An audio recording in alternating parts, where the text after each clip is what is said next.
reflux disease. Jadi ini suatu penyakit asam lambung. Nah, dia ditandai dengan adanya suatu reflux dari asam lambung yang berulang-ulang dan ini dalam jangka waktu yang panjang. Jadi ini suatu hal yang bukan hanya baru beberapa kali ya, tapi sudah panjang. Apa itu reflux?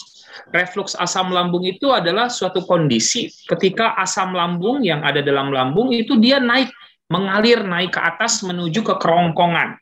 Nah, di kerongkongan ini, asam lambung ini bisa menyebabkan suatu iritasi pada kerongkongan. Nah, timbullah akhirnya sensasi nyeri di ulu hati sampai dia panas ke arah dada, sampai tenggorokan gitu ya. Bahkan sampai munculnya rasa asam yang ada di dalam mulut gitu ya. Ya, sebentar nih masih macet-macet dikit.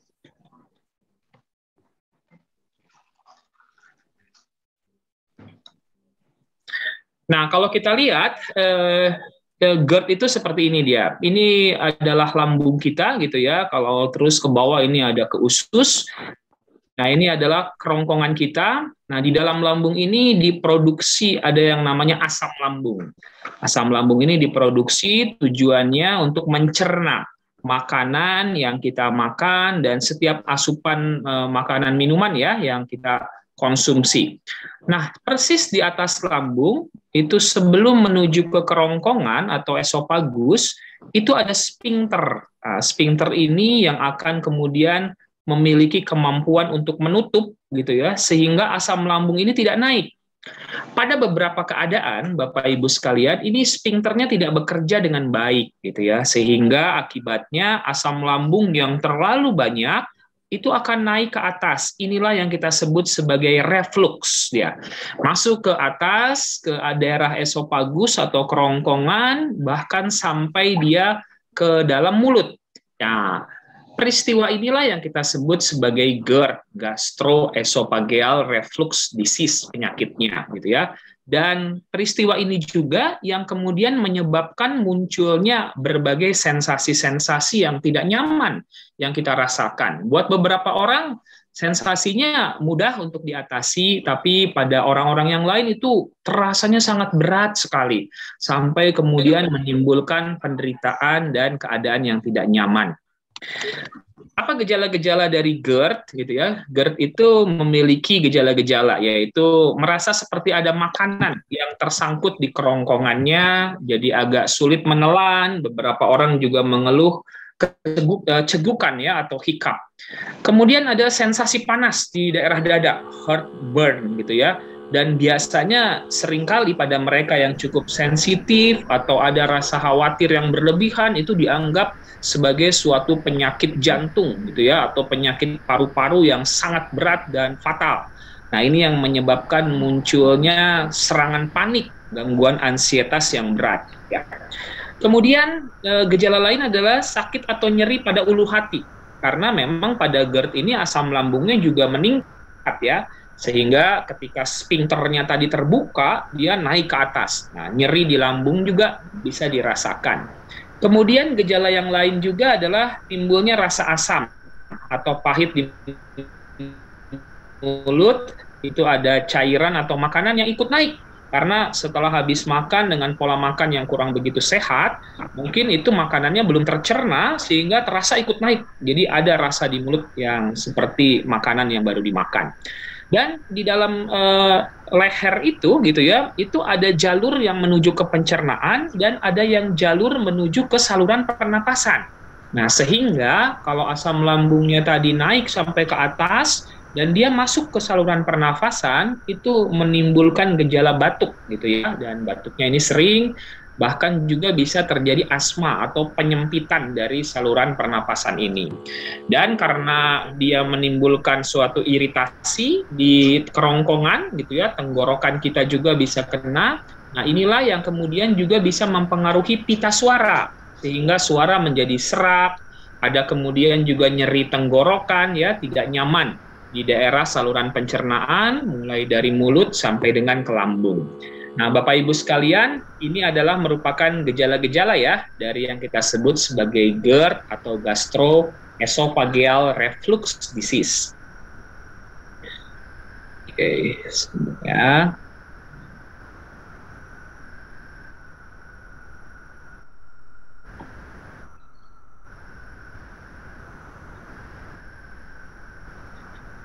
Apa sebenarnya penyebabnya nih munculnya GERD ini? Gitu ya. Jadi yang jelas ada pola hidup yang kurang sehat. Contohnya kebiasaan merokok ya. Merokok itu akan mengganggu tuh sphincter yang tadinya harusnya bagus dan asam lambung juga jadi berlebihan.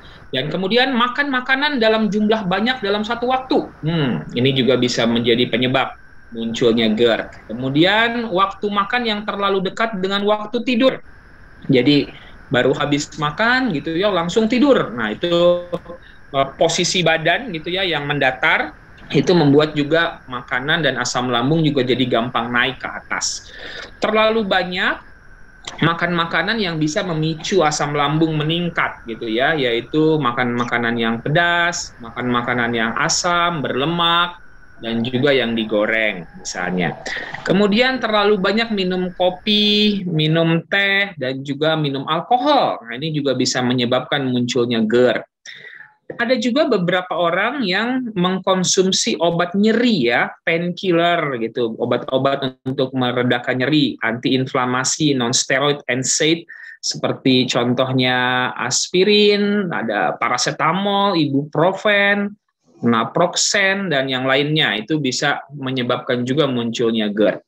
Dan sesuai dengan topik kita pada hari ini, ternyata GERD ini juga ditimbulkan karena adanya stres, adanya gangguan cemas atau ansietas, dan juga depresi. Nah, ini adalah penyebab-penyebab dari timbulnya GERD, gitu ya.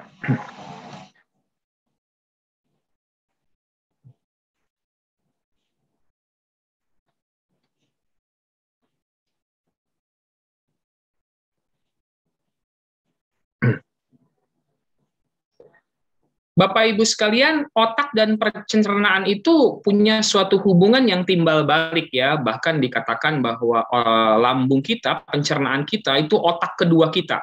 Karena di dalam lambung, di dalam pencernaan itu juga terdapat neurotransmitter, neurotransmitter yang berhubungan dengan otak kita gitu ya.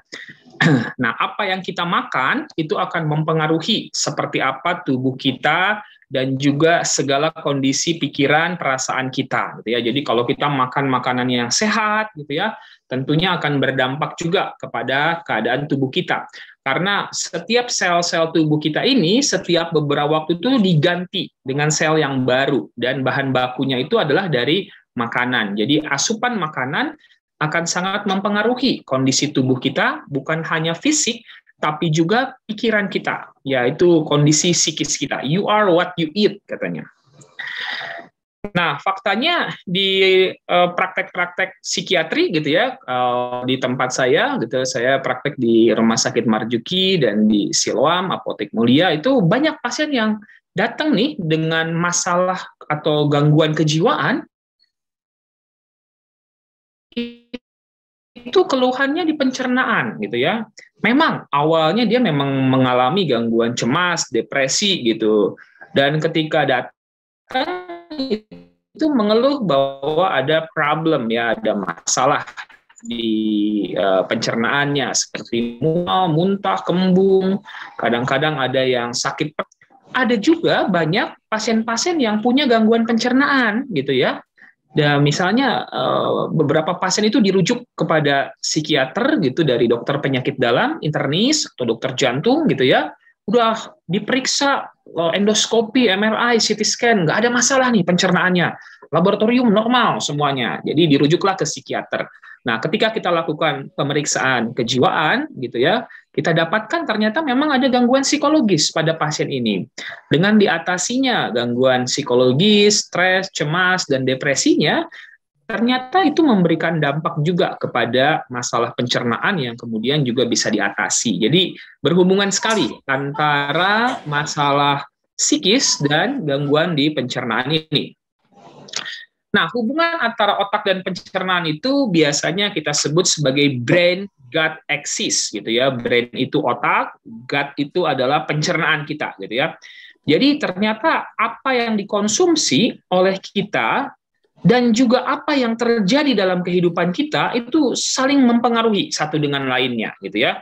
Kalau kita berolahraga gitu ya, bergerak nih kan otak kita yang mengaturnya untuk bergerak, itu pencernaan juga bagus gitu ya. Obat yang diminum itu masuk ke dalam pencernaan dan akan juga mempengaruhi otak kita. Lingkungan gitu ya, bagaimana proses persalinan, genetik, makanan kita gitu ya, cara berpikir kita, stres, interaksi sosial, ada banyak stresor dalam kehidupan kita. Nah, ini semuanya akan mempengaruhi berbagai hal yang terjadi, baik itu di pencernaan maupun di dalam otak kita. Jadi memang ada suatu hubungan yang sangat jelas antara otak dan juga pencernaan, atau kita sebut ini adalah brain-gut axis.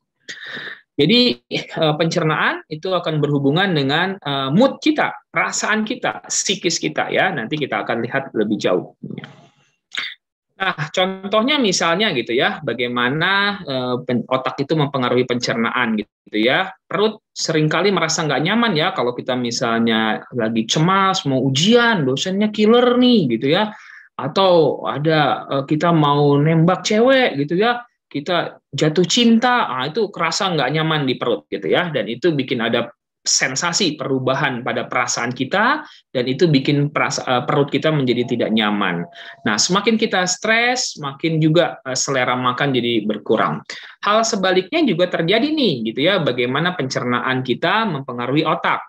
Kalau waktu kita makan, itu ada enzim di pencernaan kita yang bekerja, dan dia akan mengirimkan sinyal ke otak lewat hormon dan saraf, gitu ya. Dan kemudian pencernaan ini juga ternyata memproduksi 60-90 neurotransmitter, yaitu zat kimia yang mempengaruhi kondisi mental dan kondisi psikologis. Ada yang namanya serotonin, dopamin, itu juga dia diproduksi di pencernaan ini. Jadi asupan pencernaan sangat mempengaruhi. Sementara kalau ada gangguan psikis yang juga dipengaruhi oleh otak kita, akan memberikan dampak kepada pencernaan kita. Jadi sangat berhubungan.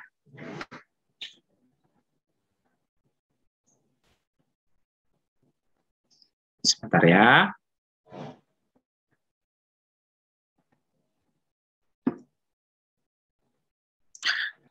Nah, ketika kita mengenali gejala-gejala dari GERD ini, apa yang bisa kita lakukan nih terlebih dahulu gitu ya. Nah, jadi kedua-duanya nanti harus di terapi ya, diberikan suatu penanganan. Yang pertama, yang paling gampang nih, kalau muncul nih, aduh aku kok mual, kembung gitu ya, atau tidak nyaman gitu ya di perut, itu bisa minum obat golongan antasida gitu ya, yang biasanya dikunyah atau dalam bentuk sirup. Ini banyak dijual secara bebas. Nah, ini antasida ini tujuannya untuk menetralisir karena dia kandungannya basa ya. Jadi begitu masuk ke dalam pencernaan, dia akan menetralkan asam lambung dengan segera. Nah, ini bisa dikonsumsi, yaitu golongan antasida. Kemudian obat yang lain adalah obat untuk mengurangi jumlah asam lambungnya. Nah, ini golongan-golongan obat ranitidin, famotidin gitu ya.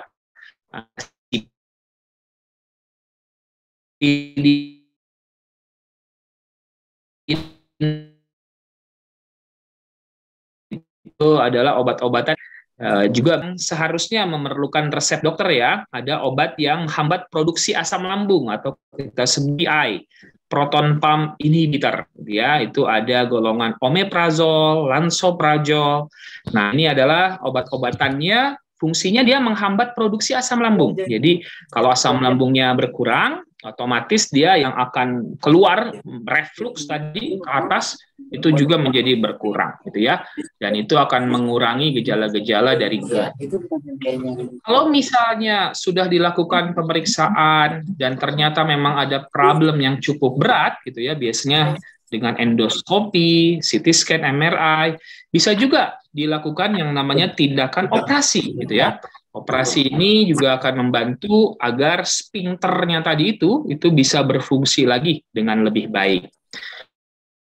Nah, ini obat-obatannya. Nah, apalagi yang bisa kita lakukan, yaitu adalah perubahan gaya hidup. Nah, ini hal yang sederhana, tapi kalau kita lakukan dengan baik, gitu ya, maka akan memberikan dampak yang positif nih, gitu ya, terhadap perubahan dari gejala penyakit GERD ini. Dan yang terakhir nanti akan kita bahas lebih detail ini, yaitu gimana kita mengatasi stres, cemas, dan juga depresi yang juga menjadi faktor resiko atau bisa juga menjadi penyebab trigger munculnya gangguan GERD ini. Karena sangat berkaitan tadi kita lihat bahwa apa yang terjadi di otak gitu ya akan mempengaruhi juga kondisi dari pencernaan kita. Kebalik dong. Ya.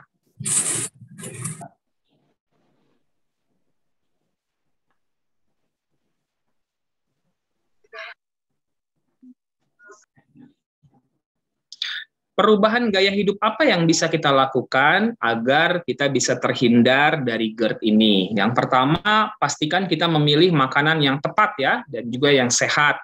Contohnya, dengan mengkonsumsi banyak buah dan sayur-sayuran gitu ya, itu akan mengurangi itu gejala dari gangguan GERD ini. Pilih juga makanan yang tidak memicu GERD, seperti misalnya makanan berlemak, makanan yang pedas atau yang terlalu banyak bumbu gitu ya, itu bisa memicu GERD, itu kita kurangi, kita cegah untuk tidak kita konsumsi.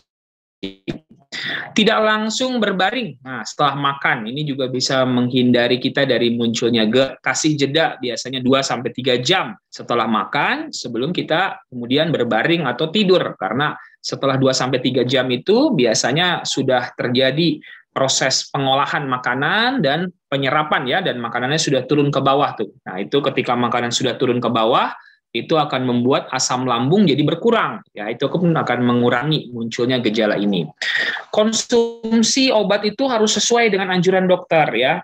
Kalau misalnya obatnya itu yang dijual bebas maupun yang diresep gitu ya, itu tetap harus sesuai dengan anjurannya. Itu di setiap obat bebas juga ditulis ya, ini kalau misalnya dalam 3 sampai 5 hari belum membaik, hubungi dokter gitu. Jadi kalau kita bebas minum minuman obat, karena banyak sekali obat-obatan yang di luar, kalau dikonsumsi terlalu sering dan berkepanjangan, itu bisa menyebabkan munculnya GERD ini.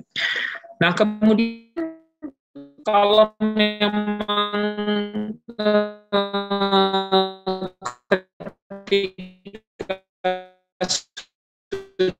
beberapa tidurnya di posisi kepala itu jadi lebih tinggi dari tubuh. Nah, ini pun akan menyebabkan secara gravitasi asam lambung itu jadi turun ke bawah dia, jadi tidak naik ke atas. Harus dihindari kebiasaan merokok, apalagi minum alkohol, kopi, kan asam lambung itu menjadi bertambah dan juga merupakan zat yang iritatif yang menyebabkan iritasi di permukaan lambung.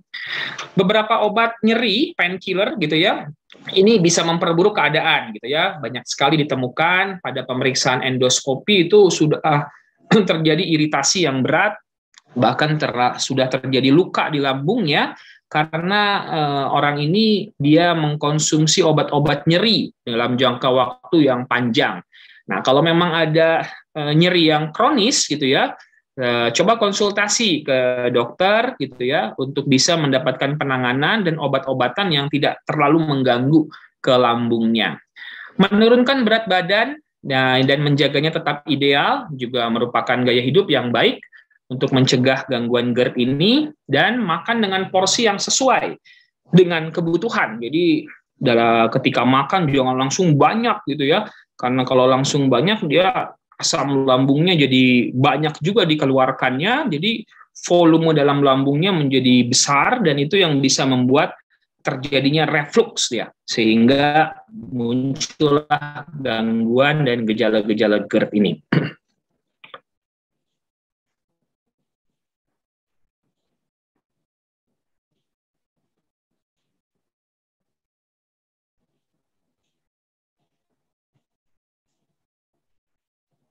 Ya, ini sinyalnya kurang bagus, maaf.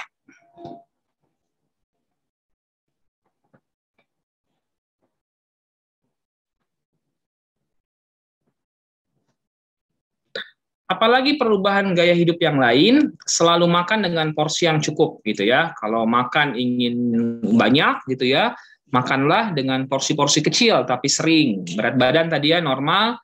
Terus hindari pakaian yang terlalu ketat, terutama di bagian perut, karena itu ada diafragmanya ya, dari perut gitu ya sampai ke paru-paru. Kalau terlalu ketat itu akan menekan diafragmanya itu ke atas, nah itu akan mendorong juga asam lambung sehingga katup kerongkongan tadi menjadi terlepas gitu ya, dan asamnya reflux ke atas. Tidak membiasakan diri tidur setelah makan dan tidak terlalu dekat ya antara waktu makan dan waktu tidur, dan tadi hindari beberapa jenis makanan dan minuman yang bisa memicu munculnya GERD. Nah, itu adalah bagaimana kita mengontrol makanannya. Nah, kemudian Bapak Ibu sekalian, ternyata pandemi COVID-19 ini juga memberikan suatu perubahan ya bagi kehidupan. Setiap perubahan yang terjadi dalam waktu yang cepat ini menyebabkan suatu stresor psikososial. Ada hal yang bisa kita lihat bahwa pandemi ini menyebabkan suatu stresor psikososial. Yang pertama, pandemi itu sendiri gitu ya, angka kesakitan, angka kematian yang tetap masih ada dan meningkat, kemudian kesulitan mencari rumah sakit beberapa bulan yang lalu mendapatkan situasi. Kemudian ada dengan kita alami secara langsung, kalau itu terjadi terus-menerus dan berlebihan untuk kondisi psikis kita. Kemudian berbagai pembatasan yang dilakukan saat kita melakukan isolasi mandiri misalnya, atau kebijakan pemerintah ada PSBB, PPKM, working from home, anak-anak harus study from home. Kita jadi tidak bisa bertemu, kita sayang juga nggak bisa kita jumpai, anak-anak nggak bisa. Perubahan yang cepat dilakukan nih, dan tidak semua orang mudah beradaptasi dengan ini. Ada penurunan penghasilan, ada kehilangan pekerjaan, ada situasi yang berubah dalam keluarga. Itu semua perlu disikapi dengan cepat, dan ketika seseorang kemampuan beradaptasinya itu kurang begitu baik, maka terjadilah yang namanya stresor psikososial ya. Kami dari Perhimpunan Dokter Spesialis Kedokteran Jiwa Indonesia juga melakukan suatu survei periksa masalah psikologis secara online, dan kita dapatkan 4,8% sudah mengalami masalah psikologis, dan salah satunya yang akan kita bahas ini adalah gangguan kecemasan atau yang kita sebut ansietas ya. Dan kondisi psikologis ini sudah berat ya gitu ya, artinya pikiran tidak ada lagi harapan. Ya, ini gejala-gejala depresi pada gangguan-gangguan psikologis yang terjadi. Apa sebenarnya yang terjadi saat ini gitu ya, bahwa masalah yang kita jumpai selama pandemi ini itu adalah suatu krisis dalam kehidupan gitu ya, dan itu adalah sebenarnya hal yang wajar. Jadi pada waktu kita ngerasa cemas, khawatir, marah, bingung, sedih, sebenarnya hal yang alamiah, wajar. Itu emosional yang kita miliki sebagai manusia yang normal. Dan setiap orang itu punya kemampuan untuk ya, ada yang namanya coping mekanismenya, ada natural healing prosesnya, ada resiliensinya. Jadi kita sebenarnya dibekali dengan kemampuan untuk mengatasi stres dalam kehidupan kita yang disebabkan oleh karena masalah ataupun krisis yang terjadi.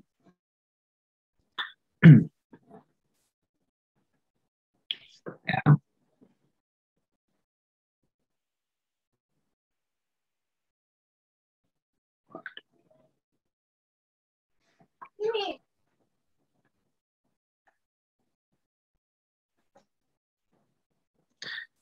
Ya, jadi ada suatu perbedaan yang sangat jelas antara cemas yang normal gitu ya dengan yang kita sebut gangguan cemas atau ansietas.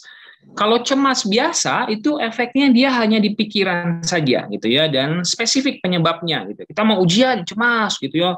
Ada macet di jalan padahal kita harus datang tepat waktu, cemas. Jadi logis, realitas dan sifatnya sementara. Ketika stresor pemicu atau situasi yang tidak nyaman itu sudah terlewati, misalnya di pesawat kita cemas nih ada turbulensi gitu ya. Nah, setelah kita mendarat, dia hilang, dia hanya sifatnya sementara dan tidak mengganggu fungsi kehidupan kita. Malah seringkali orang kalau ada kecemasan itu bisa meningkatkan potensinya. Contohnya anak kuliahan mau ujian gitu ya. Kalau dia misalnya nggak lulus, dia bisa kemudian terlambat nih di wisuda gitu ya. Karena dia cemas, dia jadi belajar meningkatkan intensitas untuk mempelajari materi kuliahnya gitu ya, dan itu akan membuat dia jadinya bisa menjawab soal-soal ujian dan akhirnya lulus. Ya, itu cemas dia dampaknya positif. Tetapi yang namanya gangguan cemas atau ansietas itu dia bukan hanya di pikiran dia efeknya, tapi juga muncul di badan ya. Jadi badan jadi tidak enak, tidak nyaman. Ada sakit kepala, nyeri dada, nah termasuk munculnya GERD ini, asam lambung yang meningkat ya, jadi mual, muntah, kembung, dan berbagai gejala yang lain. Ini menyeluruh dia efeknya, dan kadang-kadang tidak jelas nih penyebabnya, nggak ada situasi apapun kok bawaannya cemas ya, ansietas ya. Kemudian dia lebih overthinking, berlebihan. Kalau tadi kan logis ya, kalau cemas yang normal, ini penyebabnya ini ya wajar sih kalau cemas seperti itu. Tapi ini overthinking, jangan-jangan nanti begini ya, aduh dulu kan pernah ada begini, aduh ini kok nggak sempurna, nggak perfect nih, aku nggak nyaman gitu ya. Nah, ada overthinking yang seperti itu, pikiran yang jump to the conclusion, mind reading rasanya.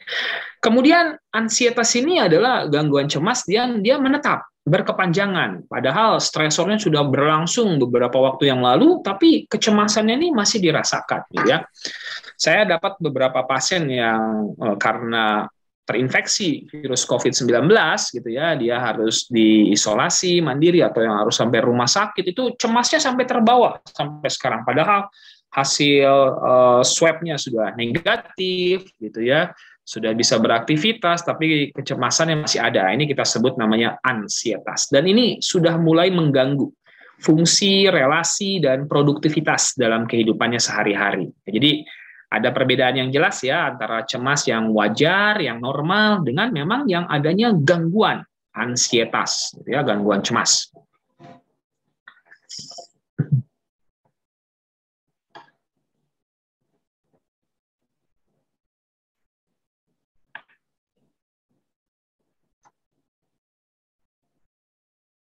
Ya, Bapak Ibu, ada sedikit gangguan teknis. Tidak apa-apa, memang ini sudah mendung juga ya. Nggak apa-apa ya, agak pelan iya. gitu ya. Nggak apa-apa dong, ya. Silakan. Oke. Bapak Ibu sekalian, ketika kita mengalami stres, cemas, dan khawatir ya, itu bukan sesuatu hal yang aib ya, bukan sesuatu hal yang disebabkan karena kita kurang beriman, kurang berdoa, kurang beribadah gitu ya. No, gitu ya. Jadi hal-hal yang seperti ini memang adalah suatu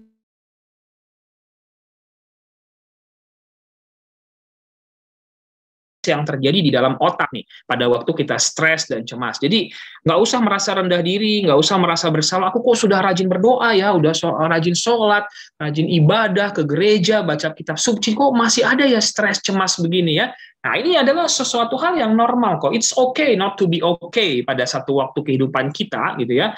Karena memang ketika kita mengalami suatu stres dan kecemasan atau kekhawatiran, ada suatu proses yang terjadi dalam otak kita gitu ya. Jadi kalau ini kepala kita, ini di dalam kepala ini ada otak ya. Jadi otak ini adalah suatu organ yang sangat vital karena dia mengatur berbagai fungsi kehidupan kita gitu ya, mulai dari fungsi pernafasan, fungsi pencernaan, kemudian gerakan kita, sampai termasuk kepada pikiran dan perasaan kita. Semuanya itu diatur di otak ini. Nah, di otak ini ada berbagai macam bagian gitu ya. Ada bagian otak depan yang kita sebut namanya prefrontal cortex. Nah, ini dia tugasnya adalah menganalisa berbagai situasi yang ditangkap oleh panca indera kita. apa yang kita lihat, yang kita dengar, kita saksikan dan alami, itu akan dianalisa oleh bagian otak ini. Kalau dianalisanya ini adalah sesuatu hal yang mengancam, berbahaya, menakutkan, gitu ya, maka dia akan mengirimkan sinyal ke bagian otak tengah. Ini kita sebut namanya amigdala. Amigdala ini adalah pusat emosi, Bapak Ibu sekalian, gitu ya. Dan akan diaktifkan suatu sirkuit yang namanya HPA aksis dan dihasilkanlah suatu hormon. Nah, hormon ini adalah hormon stres yang kita sebut kortisol. Jadi kalau kita terpapar atau ada pikiran perasaan yang berat gitu ya, maka akan keluar tuh hormon stres yang namanya kortisol.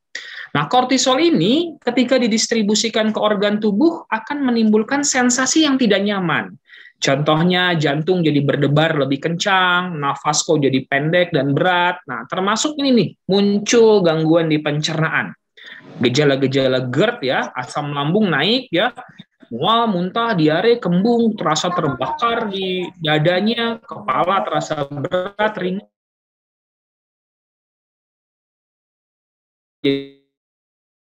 dan kemerahan.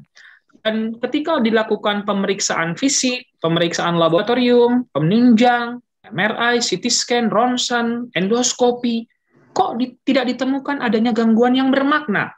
Nah, ini gejalanya kalau orang awam nyebutnya adalah gangguan psikosomatik gitu ya. Gangguan psikosomatik itu gejalanya dirasakan di fisik atau di tubuhnya, tetapi tidak ada organ yang terganggu bermakna di sana. Problemnya di mana? Problemnya di psikisnya atau di pikiran dan di perasaannya. Nah, jadi munculnya stres, kecemasan yang bisa berdampak kepada kondisi fisik itu adalah proses yang memang terjadi di dalam otak kita. Nafas pendek, asam lambung naik. Iya, benar, Bu. Oke.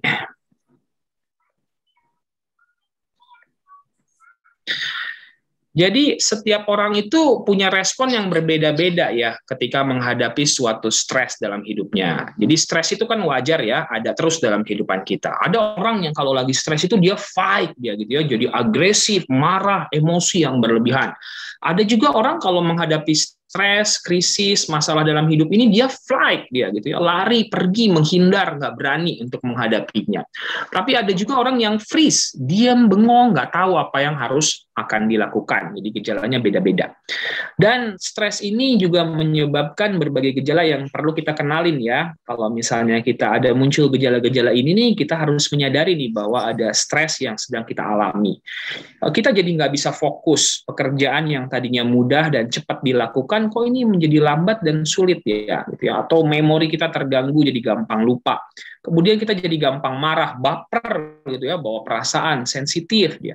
Nggak bisa duduk dengan tenang, gelisah, tidur juga terganggu, muncul perasaan sedih dan bersalah, ada khawatir, kadang-kadang sampai menangis, kok gampang capek, mager gitu ya, males gerak, energi drop dari perubahan pada selera makan. Orang kalau lagi stres, makannya bisa jadi berlebihan atau malah selera makannya terganggu. Dan gejala stres yang lain adalah berbagai sensasi yang gak nyaman nih, mulai dari ujung kepala sampai ujung kaki. Nah, salah satunya adalah gejala-gejala di saluran pencernaan, sakit perut gitu ya, mual, kembung, muntah. Nah, ini adalah gejala-gejala yang bisa muncul ketika kita mengalami suatu stres ya.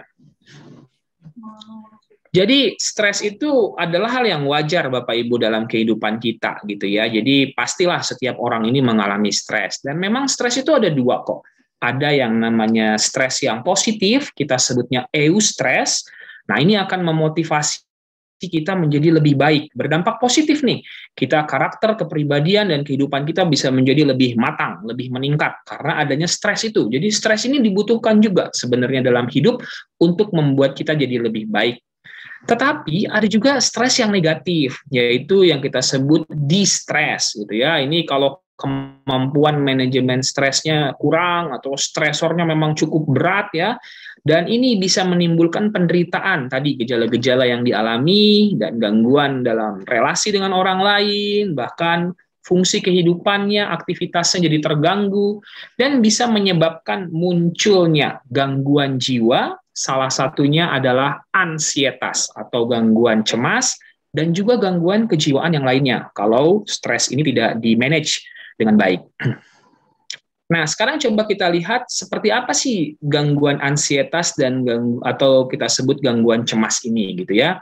Jadi gangguan ansietas ini punya berbagai gejala. Yang pertama gejala fisiknya gitu ya. Jadi tadi ya, karena adanya suatu gangguan di otaknya gitu ya, maka dia akan menimbulkan sensasi fisik yang tidak nyaman. Nah, gangguan ansietas ini gejalanya jantung berdebar, nafas jadi pendek, berkeringat, gemetar, ada kesemutan, mual, muntah, kepala berat, nyeri dada. Nah, ini sensasi-sensasi fisik nih. Biasanya orang-orang akan lebih fokus pada gejala-gejala fisik ini sehingga mereka akan segera datang ke dokter-dokter umum, dokter penyakit dalam, dokter jantung gitu ya, dokter-dokter spesialis yang non jiwa gitu ya. Nah, waktu dilakukan pemeriksaan dan dilakukan pengobatan, pasti dikasih obat nih ya di sini untuk mengatasi gejalanya. Tapi kok nggak baik-baik ya, atau berkurang sebentar, kemudian hilang timbul, muncul lagi. Ya. Karena memang intinya tidak ada suatu hal yang terlalu berbahaya, terlalu fatal di kondisi fisiknya. Nah, gangguan ansietas ini juga disertai dengan gejala psikologis, yaitu ada kecemasan, ya, mudah marah, emosi, pikiran berlebihan, takut mati, takut gila, takut kehilangan kontrol, sulit fokus, konsentrasi, gampang lupa. Nah, ini adalah gejala-gejala psikologis yang bisa terjadi. Nah, gejala-gejala ini semua akan menyebabkan perubahan pada perilaku. Ada perilaku yang berulang-ulang, ada perilaku yang menghindar, avoidance, muncul gangguan tidur, gangguan makan, gelisah, tidak tenang rasanya, gitu ya, banyak bergerak tanpa tujuan, mulai bicaranya juga mulai tidak jelas atau berulang-ulang, itu gangguan perilaku. Jadi kumpulan-kumpulan dari gejala-gejala itu semua, fisik, psikologis, dan perilaku inilah yang kita sebut kemudian gangguan ansietas atau gangguan cemas.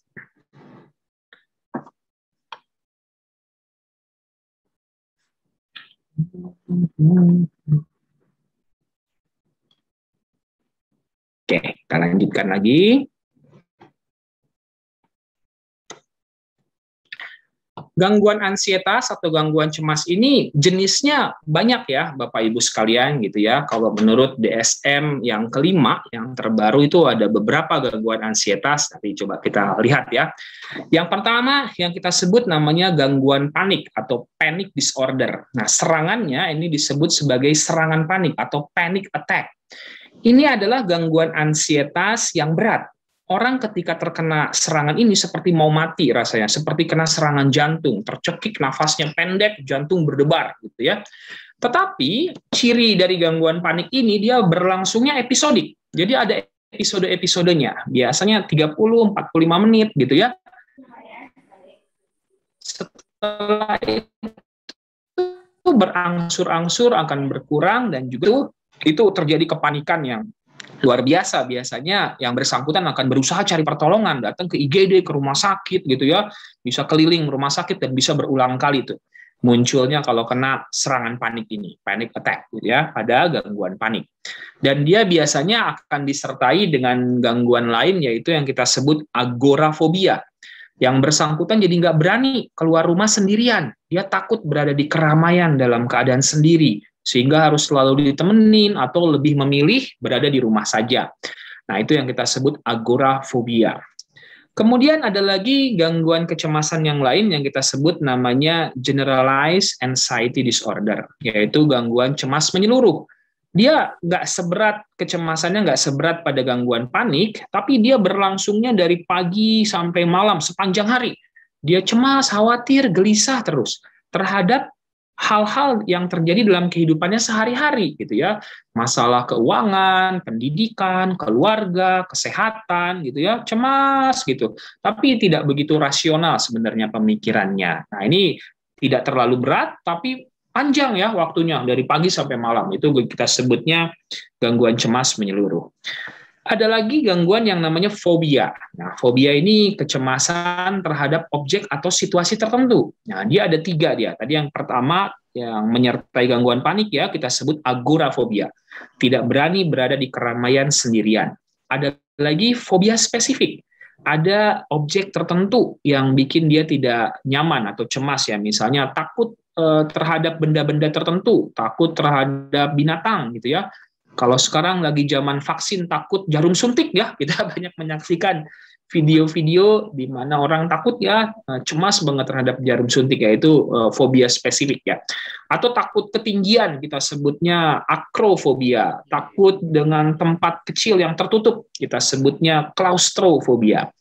Kemudian ada lagi orang takut menjadi pusat perhatian gitu ya di depan umum. Itu kita sebut fobia sosial. Takut disuruh presentasi, takut disuruh baca doa, takut disuruh ceramah, khotbah gitu. Itu kita sebut fobia sosial. Ada gitu ya. Kemudian ada gangguan cemas yang lain yang kita sebut gangguan obsesif kompulsif, OCD, obsessive compulsive disorder. Nah, ini adalah kecemasan yang ditandai dengan adanya pikiran dan perilaku yang berulang-ulang, gitu ya. Pikiran ini yang berulang-ulang kita sebut obsesif, gitu ya. Sementara perilaku yang berulang-ulang itu kompulsif. Jenisnya macam-macam, Bapak Ibu. Ada yang cuci tangan berulang-ulang, ada yang kunci pintu berulang-ulang, matiin kompor berulang-ulang, menghitung berulang-ulang, gitu ya. Karena ada pikiran-pikiran obsesif. Kalau dia tidak melakukan ini, akan terjadi hal-hal yang buruk dalam hidupnya. Nah, itu yang kita sebut OCD. Kemudian ada lagi gangguan cemas yang lain yang kita sebut PTSD, Post Traumatic Stress Disorder. Nah, ini gangguan stres pasca trauma. Diawali dengan sebuah peristiwa traumatis, gitu ya, peristiwa yang mengancam baik fisik maupun psikis, misalnya kerampokan, ada kecelakaan, bencana alam, bom atau pemerkosaan, gitu ya. Nah, itu peristiwa-peristiwa traumatis yang bisa menimbulkan efek ansietas atau cemasnya. Dia ada 3 gejala dia. Yang pertama, re-experiencing. Dia seperti mengalami kembali. Kadang-kadang keinget peristiwa tersebut. Kadang-kadang dia kebawa mimpi. Atau bahkan terjadi flashback. Seperti kejadiannya kerasa banget. Seperti waktu pas peristiwa traumatis itu terjadi. Dan ini akan membuat orang ini melakukan avoidance. Menghindar gitu ya. Menghindar dari sumber stresnya. Kemudian ada kewaspadaan yang berlebihan. Gitu ya, hypervigilance. Jadi gampang kaget, cemas, nggak bisa tenang, gelisah, ya, itu gejala-gejala stresnya. Kemudian ada lagi gangguan ansietas yang kita sebut hipokondriasis. Nah, ini dia merasakan sensasi yang nggak nyaman di tubuhnya dan langsung cemas khawatir bakal terjadi suatu penyakit yang berat dan fatal dalam dirinya. Itu kita sebut hipokondriasis. Dia yakin banget, wah ini pasti ada tumor ini, ada kanker ini, wah pasti ada hal yang berbahaya nih terhadap diriku. Nah, itu langsung ke sensasi tubuhnya, kita sebut hipokondriasis. Ya, sebentar.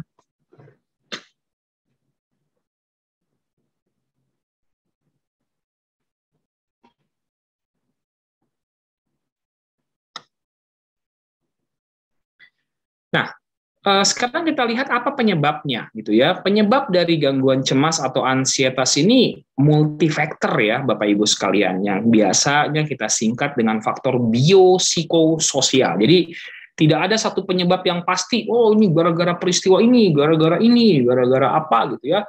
Bukan ya. Jadi dia gangguan kejiwaan itu dia penyebabnya multifaktor, bio, psiko, dan sosial.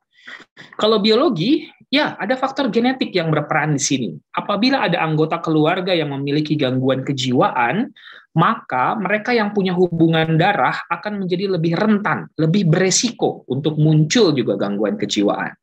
Pernah ada trauma kepala, infeksi, kejang, atau penggunaan narkoba, alkohol, gitu ya, ini akan langsung mempengaruhi keseimbangan zat kimia di otak, atau yang kita sebut neurotransmitter. Kemudian adalah faktor psikologis, yaitu berbagai pengalaman psikologis yang traumatis, ada harapan yang nggak tercapai, kekecewaan, masalah konflik yang nggak terselesaikan, kehilangan seseorang atau sesuatu yang sangat disayang, gitu ya, dan adanya relasi yang tidak baik, kurang baik dengan orang-orang sekitar. Ini faktor psikologis. Kemudian faktor sosial, kehidupan sosial saat ini yang menjadi stresor, misalnya pandemi, COVID-19, atau ada masalah dalam pekerjaan, load pekerjaan yang lagi tinggi, lagi ngerjain skripsi, tesis, disertasi, pola asuh dari orang tua, nilai, norma, budaya, agama, lingkungan. Nah, ini semua faktor-faktor sosial. Nah, semuanya ini akan kemudian berinteraksi dan kita semua punya kapasitas mental sendiri-sendiri ya. Jadi kalau misalnya terganggu keseimbangannya, disitulah muncul gangguan-gangguan kejiwaan, termasuk salah satunya yaitu adalah gangguan cemas atau ansietas.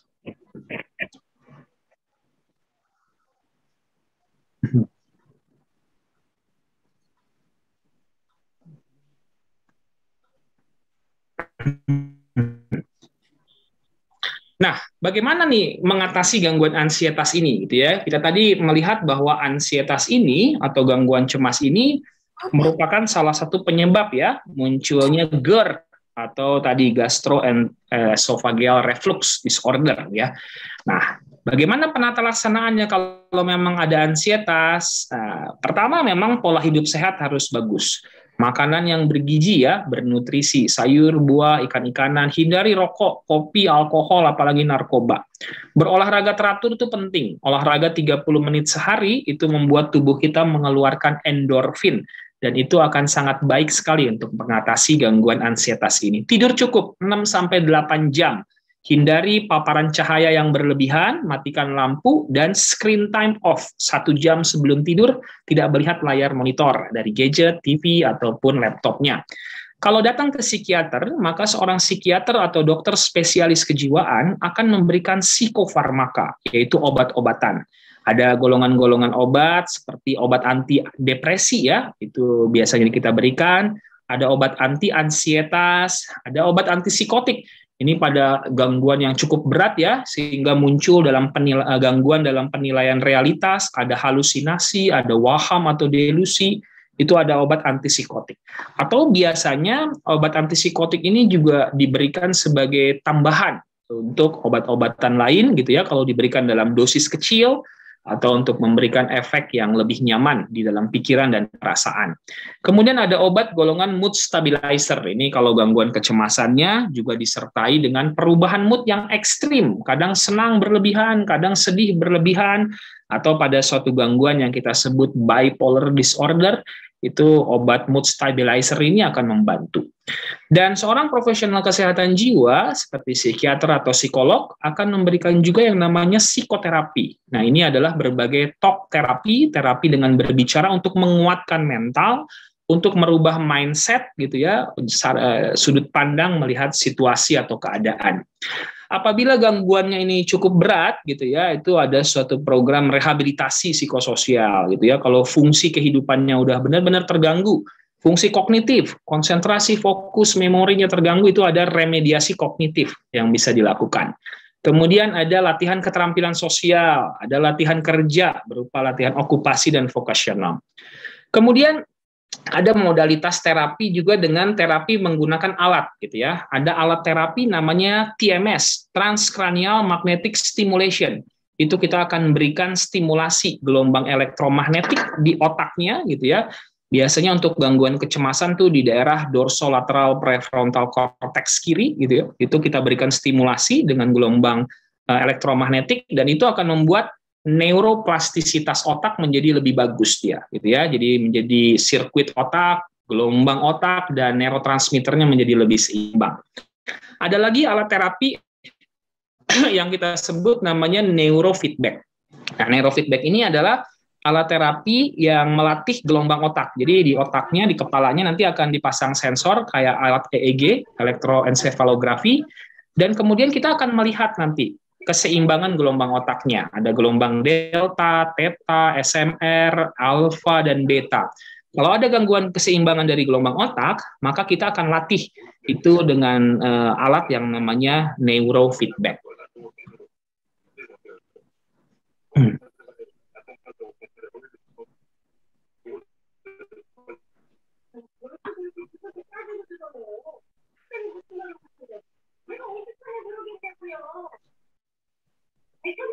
Ya, pola hidup sehat adalah langkah pertama ya yang bisa kita lakukan. Tadi untuk GERD kita udah tahu kira-kira perubahan pola hidup sehatnya seperti apa. Kurangi juga garam, gula, dan minyak yang berlebihan. Lebih banyaklah makan sayur, buah, dan ikan-ikanan ya, itu akan baik sekali. Maaf ya, ini ada sinyalnya kurang lancar. Semoga tidak membuat saya jadi cemas. Olahraga 30 menit sehari ya tadi ya, ini akan membantu kita secara fisik dan psikis juga akan menjadi lebih bagus gitu ya. Kemudian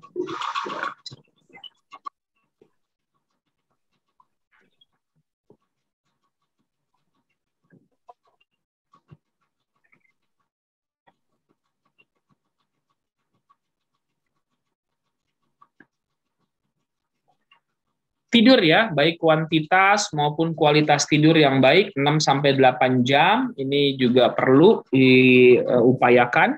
Kalau memang ada gangguan tidur, itu lakukan juga yang kita sebut sebagai sleep hygiene. Langkah-langkah praktis untuk membuat tidur menjadi lebih baik, lebih berkualitas.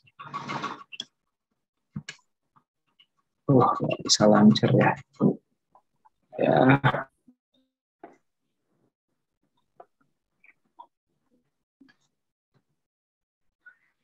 Beberapa teknik manajemen stres yang bisa kita lakukan adalah salah satunya teknik nafas dalam gitu ya. Jadi teknik bernafas dalam ini coba bisa diikutin ya di tempat masing-masing. Tarik nafas dalam dari hidungnya, tahan, buang perlahan dari mulutnya. Tahan, nafas dalam dari hidungnya, tahan, kemudian buang dari mulutnya pelan-pelan. Ya, lakukan seperti itu 10-15 kali, itu akan membuat oksigen masuk ke dalam paru-paru kita, pola nafas kita menjadi lebih teratur, dan itu akan bikin kita juga menjadi lebih rileks. Ada juga teknik yang kita sebut progressive muscle relaxation atau relaksasi otot progresif. Prinsipnya adalah mengencangkan dan mengendurkan otot secara sadar. Nah, ini pun akan bikin kita menjadi lebih nyaman, lebih rileks, lebih santai lagi. Karena pada waktu kita cemas, itu otot-ototnya semua tegang. Tapi kalau secara sadar kita membuat agar otot ini rileks, gitu ya, itu pun akan mengurangi kecemasannya.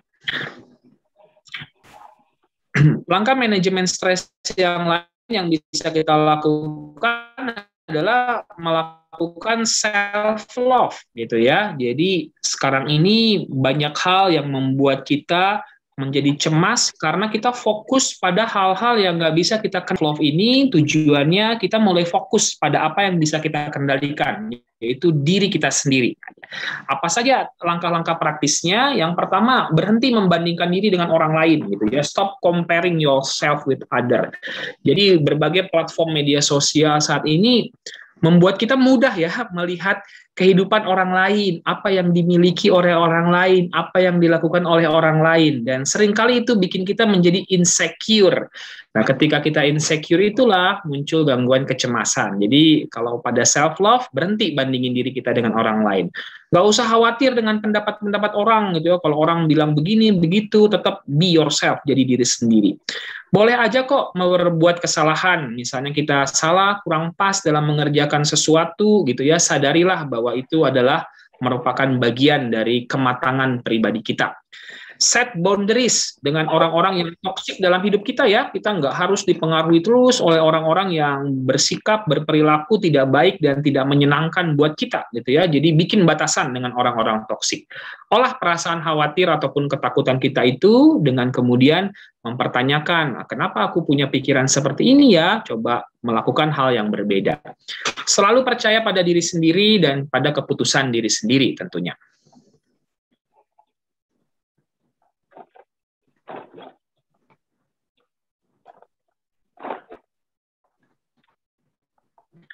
Self love yang berikutnya yaitu adalah menjadi diri sendiri, tapi the best version dari diri kita gitu ya. Ambil setiap kesempatan yang ada, selalu berbuat baik. Nah, berbuat baik ini pun manajemen stres ya. Kalau kita melakukan kebaikan, doing kindness, itu bikin stres kita juga bisa jauh berkurang. It's okay to not be okay. Dalam satu waktu kita nggak harus selalu perfect, sempurna gitu ya. Kalau ada hal-hal yang tidak nyaman, tidak baik, itu nggak apa-apa. Terus melatih keterampilan hidup kita dan selalu melihat keindahan dan kebahagiaan itu dari hal-hal sederhana. Misalnya pulang kita dari kantor, dari tempat kerja, ya sereceh melihat anak-anak kita gembira menyambut kita, atau pagi hari menghirup udara segar, gitu. Itu pun hal-hal yang bisa kita terus optimalkan sehingga self love kita bisa berjalan dengan baik. Nah, kemudian bagian-bagian terakhir saya akan menyampaikan gimana teknik-teknik manajemen stres yang bisa kita lakukan. Kalau menurut WHO ada 5 teknik manajemen stres. Nah, salah satunya yang akan kita bahas itu yang namanya grounding teknik, gitu ya, teknik grounding. Teknik grounding ini adalah sebuah teknik manajemen stres yang bisa kita pakai dengan mudah ya, dan ini akan membuat kecemasan, kekhawatiran kita menjadi berkurang dan hilang. Nah, bagaimana teknik grounding ini? Ilustrasinya adalah seperti ini. Bayangkan kita sedang naik ke atas sebuah pohon gitu ya, dan ketika berada di atas pohon itu terjadi badai, ada angin kencang, hujan dan petir. Kalau kita tetap berada di atas pohon, kita dalam bahaya. Kita bisa jatuh, bisa terluka. Maka langkah yang paling aman adalah turun ke bawah, menjejak di tanah. Inilah yang kita sebut sebagai grounding. Dalam kehidupan kita sehari-hari, sering juga terjadi yang namanya badai emosi, yaitu ketika pikiran dan perasaan yang berat. Kita dengan masa depan atau masa ini misalnya marah, kesel, merasa diabaikan, merasa dikucilkan, sedih, takut, itu semua kita sebut badai emosi, yaitu saat muncul pikiran dan perasaan yang berat.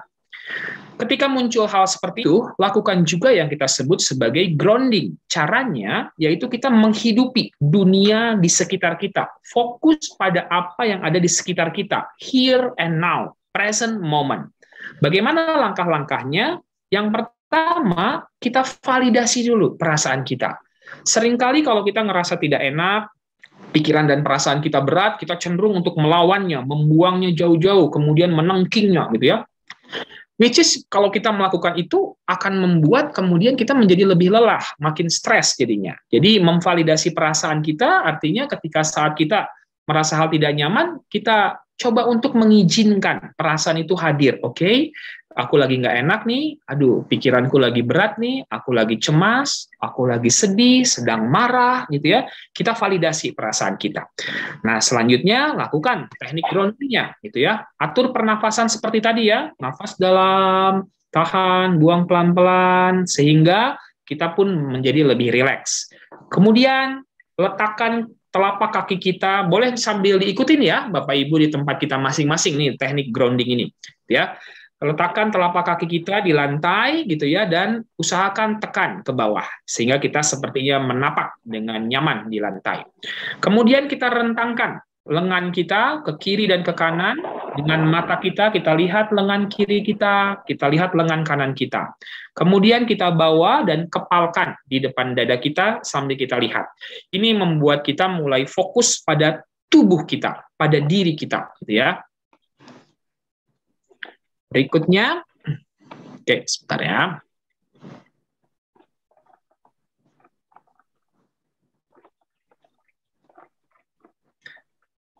Berikutnya adalah inti dari teknik grounding, yaitu kita menstimulasi 5 panca indera kita dengan apa yang ada di sekeliling kita. Bapak Ibu boleh lakukan di tempat masing-masing ya. Yang pertama, itu kita mau fokus pada penglihatan kita. Coba sekarang lihat, fokus, tunjuk dan sebutkan 5 benda yang ada di dekat Bapak Ibu sekalian, gitu ya. Kalau saya misalnya ada laptop, mouse, meja, gelas, handphone, dan ada kursi. Nah, Bapak Ibu boleh melakukannya di tempat masing-masing. Dengan melakukan itu, maka kita mulai fokus pada keadaan sekitar kita, gitu ya, dan akan mulai terlepas dari pikiran dan perasaan yang berat. Berikutnya auditorik, pendengaran kita. Coba dengarkan 3-4 suara yang ada di sekitar Bapak Ibu. Kalau saya di sini ada suara anak-anak lagi ngobrol, ada suara AC, ada suara motor lewat. Nah, Bapak Ibu boleh melakukannya di tempat masing-masing. Dengan kita berfokus pada auditori kita dengan keadaan sekitar, maka kita pun mulai terlepas dari pikiran dan perasaan yang berat. Kemudian penciuman. Tarik nafas dalam dan hirup. Aroma udara apa yang dicium? Ada aroma kopi mungkin, aroma masakan, aroma udara segar, aroma parfum yang kita pakai gitu ya, dan fokus pada penciumannya. Baru pengecapan, ambil permen, ambil makan roti atau minum teh manis, minum kopi, dan rasakan sensasi yang dirasakan oleh mulut, lidah, dan bibirnya. Berikutnya perabaan, sentuh dan pegang dengan telapak tangan kita gitu ya, benda yang ada di dekat kita. Bisa itu baju, jilbab, meja ataupun pulpen, pensil kita ya, kita pegang dan kita raba gitu ya. Seperti apa teksturnya, seperti apa tebal tipisnya, kasar atau tidaknya permukaan itu. Nah, ini adalah yang kita sebut teknik grounding, Bapak Ibu sekalian gitu ya. Jadi ketika muncul pikiran dan perasaan yang berat, kita mulai menghidupi dunia sekitar kita dengan melakukan teknik grounding, mindfulness gitu ya. Ini akan membuat kita dalam keadaan yang aman secara psikologis saat terjadi badai emosi. Badai emosi itu belum tentu langsung dia berlalu dengan cepat gitu ya. Bisa juga dalam lama gitu ya. Sama juga kalau lagi hujan, petir, bisa cepat, bisa lama gitu ya. Tetapi dengan melakukan grounding, kita dalam keadaan yang sudah aman secara psikologis kita ya. Kemudian ini adalah obat-obatan, nama obat-obatan psikofarmaka ya. Jadi biasanya kalau datang ke psikiater, kita akan diberikan obat anti-ansietas nih. Ada diazepam, lorazepam, alprazolam, clobazam, clonazepam. Nah, obat ini perlu diminum secara rutin untuk membuat kecemasan kita menjadi berkurang dan hilang. Dan kalau sudah membaik, maka dosisnya akan dikurangin secara bertahap.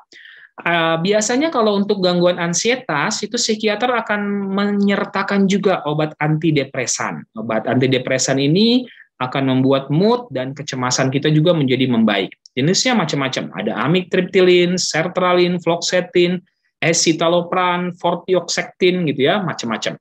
Kemudian ada obat-obatan antipsikotik kalau memang ada gangguan halusinasi dan waham, atau biasanya juga diberikan untuk menguatkan efek dari antidepresan dan anti-ansietasnya. Bila kita mengalami gangguan mood juga, maka ada obat yang namanya mood stabilizer. Ini pun bisa dikonsumsi untuk membuat moodnya menjadi lebih baik.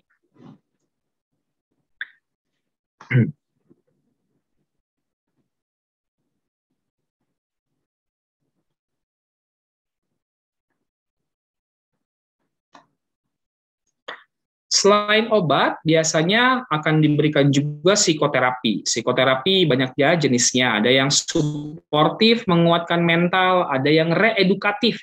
Ini contohnya adalah CBT, Cognitive Behavior Therapy. Jadi merubah pikiran dan perilaku. Ada juga yang rekonstruktif. Kalau ada konflik, situasi masa lalu yang belum terselesaikan, ini terapinya kita sebut psychodynamic, psychoanalytic. Contohnya yang merubah perspektif gitu ya. Kalau kita lihat ada ilustrasi ya, gelas yang berisi air ini gitu ya. Kalau ada dua orang yang melihat gelas ini punya pikiran, perspektif yang berbeda, yang terjadi ceritanya adalah seperti ini. Orang pertama akan melihatnya begini. Ini gelas tadinya kosong. Alhamdulillah, puji Tuhan, sudah terisi setengah. Dia fokus pada yang terisi setengah gitu ya. Pikirannya positif sehingga dia merasa gembira, senang, dan bahagia. Sementara orang kedua punya perspektif yang berbeda. Gelas yang dilihat sama, tapi perspektifnya adalah ini gelas harusnya penuh. Kenapa masih ada setengah yang kosong? Dia fokus pada setengah yang kosong ya, pikirannya negatif. Sehingga perasaannya kecewa, marah, dan sedih. Kita lihat dua orang ini punya perasaan berbeda yang bertolak belakang. Padahal gelas yang dilihat sama. Apa yang membedakan? Pikirannya, perspektifnya, mindsetnya, point of view-nya. Di sini kita bisa lihat bahwa merubah pikiran akan bisa merubah perasaan. Nah, ini adalah prinsip dalam kita merubah atau memodifikasi pikiran kita, atau tekniknya kalau seorang profesional akan melakukan yang namanya CBT, Cognitive Behavior Therapy. Ini adalah alat terapi yang menggunakan alat yang kita sebut TMS, Transcranial Magnetic Stimulation. Jadi nanti akan ditempel coil di kepalanya gitu ya. Kita akan ukur threshold atau ambangnya, baru kita akan berikan stimulasi dengan gelombang elektromagnetik. Nah, ini akan membuat sirkuit saraf menjadi lebih baik, sel-sel sarafnya juga neuroplastisitasnya bagus, gelombang otak dan juga neurotransmitternya stabil. Sehingga efeknya gejala-gejala kecemasan juga bisa jauh berkurang. Ini suatu alat yang namanya neurofeedback gitu ya. Neurofeedback ini di kepala kita akan ditempelkan sensor dan kita akan lihat nanti gelombang-gelombang otaknya, gelombang delta, theta, SMR, alpha, beta, beta 1, beta 2, low dan high beta gitu ya. Dan kita nanti akan melatih gelombang otak yang tidak stabil itu dengan menggunakan alat permainan games gitu ya. Dengan games ini, pasien diminta untuk menggerakkan gambar yang ada di layar ini dengan pikirannya. Pada waktu dia berusaha untuk menggerakkan gambar ini sesuai dengan target, nanti ada poinnya juga di sini. Di situ sebenarnya protokol terapinya dia sedang melatih gelombang otak yang sedang kita mau latih pada saat itu. Ya, Bapak Ibu sekalian, itu mungkin yang bisa saya sampaikan pada kesempatan ini. Semoga bisa bermanfaat ya, berguna untuk kita semua. Terima kasih, selamat sore. Wassalamualaikum warahmatullahi wabarakatuh. Salam sejahtera buat kita semua. Oke, dokter, terima kasih banyak atas paparannya hari ini. Oke, sebentar dok, ada beberapa pertanyaan. Teman-teman pada antusias sekali ya hari ini ya. Mungkin memang banyak yang merasakan ya. Oke, ini ini pertanyaan pertama ya. Dokter, kalau bersendawa bertubi-tubi disertai keringat dingin seharian, apakah itu termasuk gejala GERD? Ya, benar sekali. Jadi itu termasuk salah satu gejalanya ya, karena bersendawa itu kan ada gas biasanya berasal dari asam lambung kita tuh. Nah, itu juga merupakan gejala dari gangguan GERD ini ya. Dan itu biasanya juga disertai dengan adanya sensasi yang nggak nyaman di lambung, di ulu hatinya, sampai ke dada, kerongkongan, bahkan sampai ke mulutnya. Jadi itu benar adalah gejalanya. Oke, jadi better langsung ke dokter aja ya untuk mengobati gejalanya. Oke dok, nextnya ini ada dia 2 bulan sudah berobat ke dokter. Untuk bulan ini dosisnya sentralin dan Seroquel.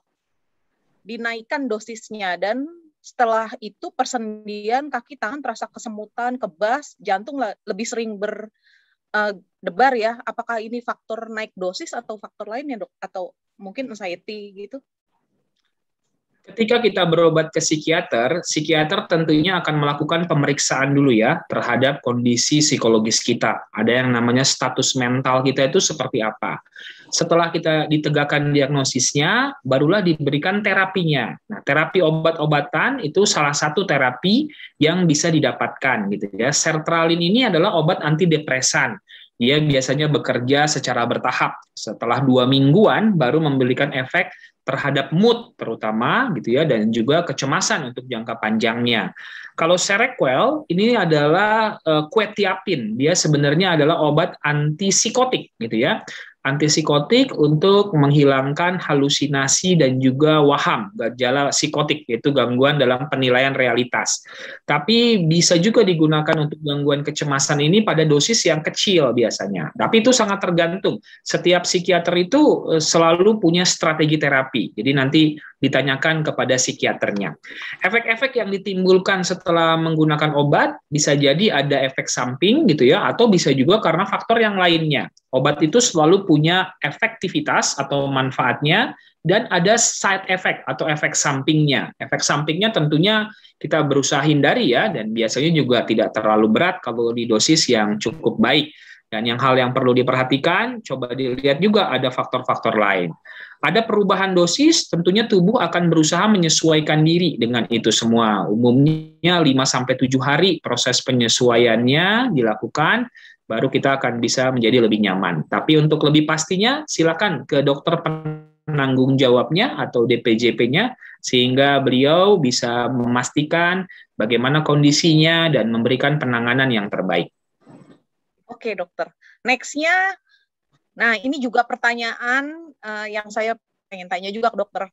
Olahraga apa sih yang bisa dilakukan saat terjadi anxiety? Kadang kita tuh kalau yang punya anxiety ya, kebetulan saya juga penderita gitu kan.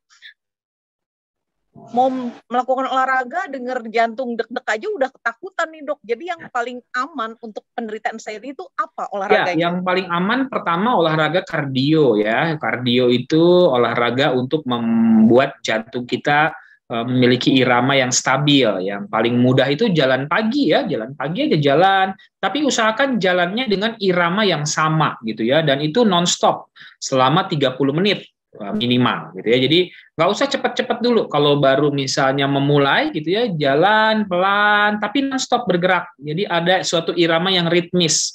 Nah, itu yang kita sebut sudah ada aktivitas fisik ya.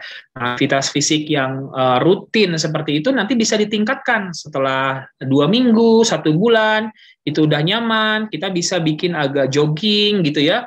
Jogging di tengah-tengahnya sekitar 1 menit, kemudian jalan lagi, baru lebih ditingkatin lagi. Atau bisa juga kita yoga. Yoga juga merupakan aktivitas fisik yang akan membantu kita lebih enakan. Atau aerobik boleh yang low impact, itu pun akan membantu ya agar kita bisa lebih nyaman gitu. Jadi yang penting sih dibawa tubuhnya untuk coba untuk bergerak ya. Yang namanya olahraga tuh bukan jalan ke pasar gitu ya, olahraga dok udah ngasih makan binatang yang direncanakan gitu ya. Nah, itu aktivitas fisik gitu. Mbak Dina. Oke, baiklah dok. Renang juga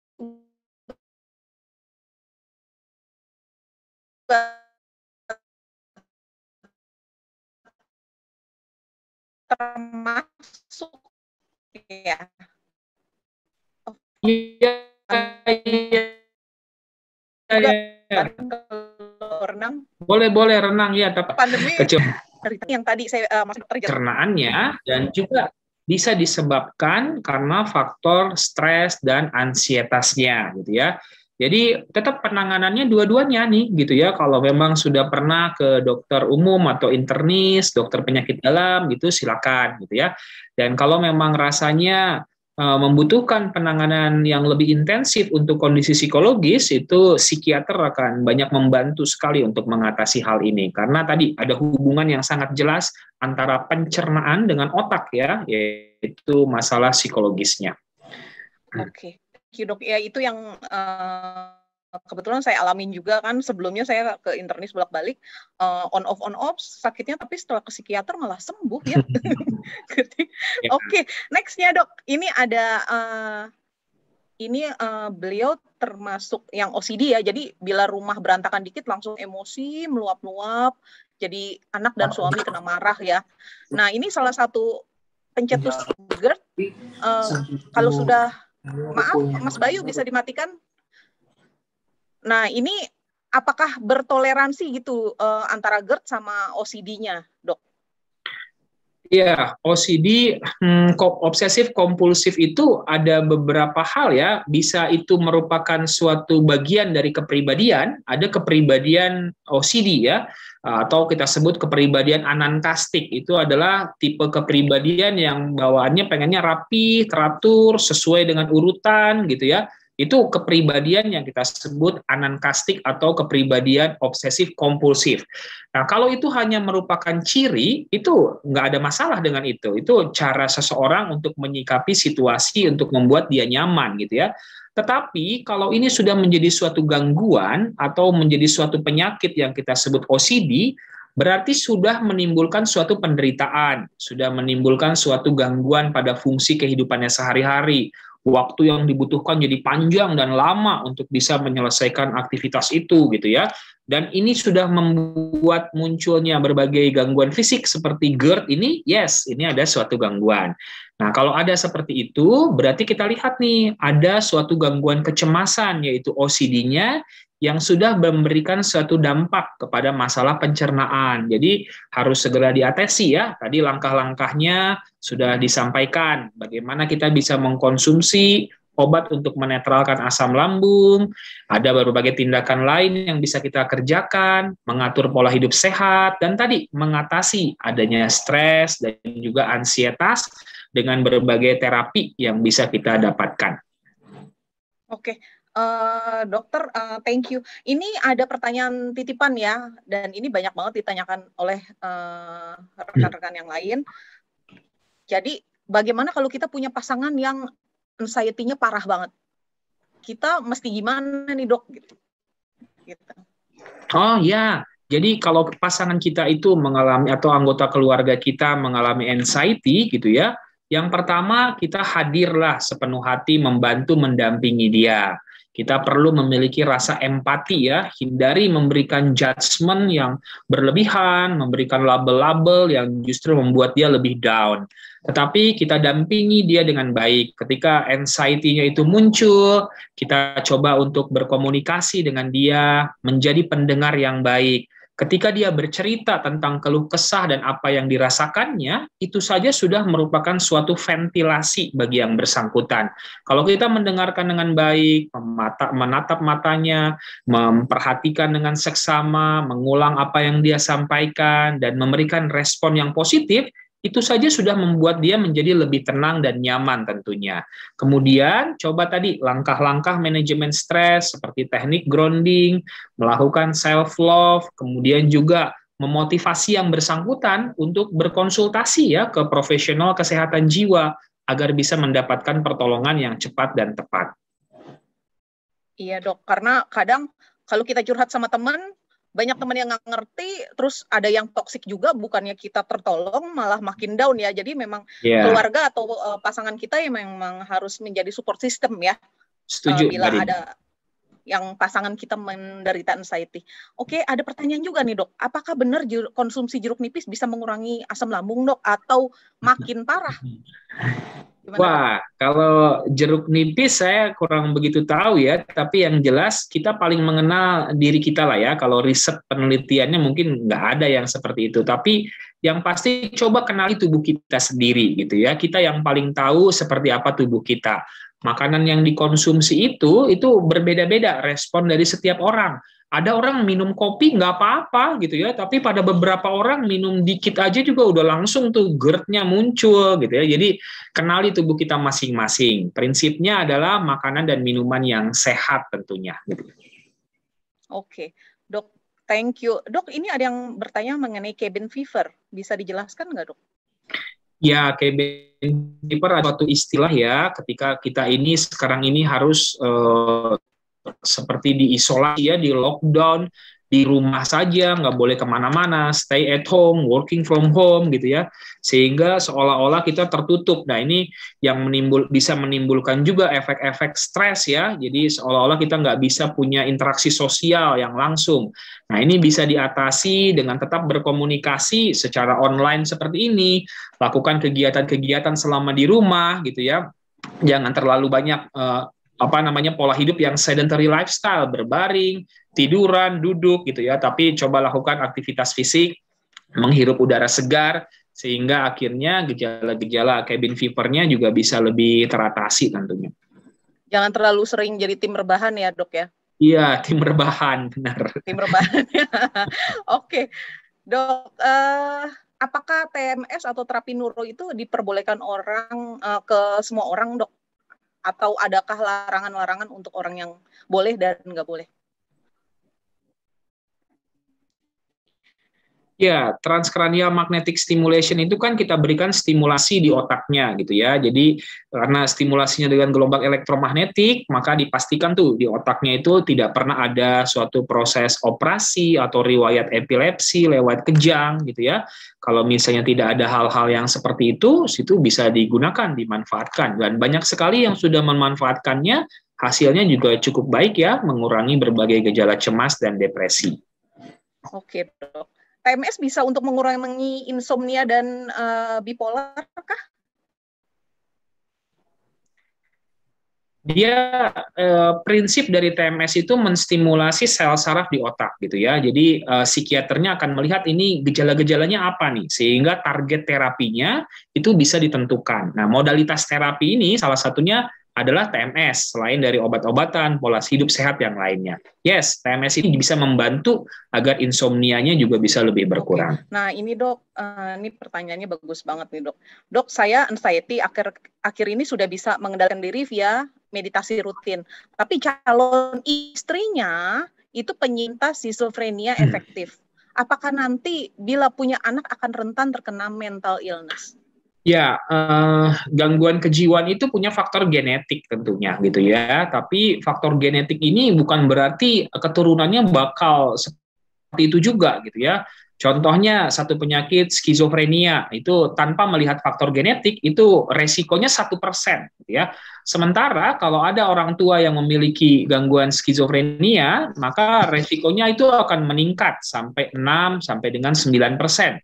Dan tidak lebih dari 10% sebenarnya. Artinya ada banyak faktor-faktor protektif yang lain yang bisa melindungi seseorang itu untuk tidak terkena gangguan jiwa. Seperti misalnya pola hidup yang sehat gitu ya, manajemen stres yang baik, pendidikan, support system. Nah, itu hal-hal yang bisa dilakukan pada anaknya nanti ya, sehingga resiko untuk terkena masalah atau gangguan jiwanya juga bisa lebih berkurang. Ya, semoga sih jangan sampai terkena ya. Oke. Ya, tapi kita harus positif thinking-nya. Resiko terkena itu kan bisa pada semua orang ya, Mbak Dina ya gitu ya. Betul. Jadi nggak ada masalah gitu ya, kita nggak usah terlalu khawatir yang berlebihan ya gitu ya. Tetap aja jalankan pola parenting yang baik gitu ya. Parenting yang bagus itu akan membuat anak juga memiliki tumbuh kembang yang baik sehingga dia bisa punya kapasitas mental yang bagus. Iya, karena ini berbeda dengan penyakit bawaannya yang kayak talasemia atau segala yang ada hubungannya dengan darah gitu kan. Ya dok ya, jadinya belum tentu terkena gitu anaknya. Oke.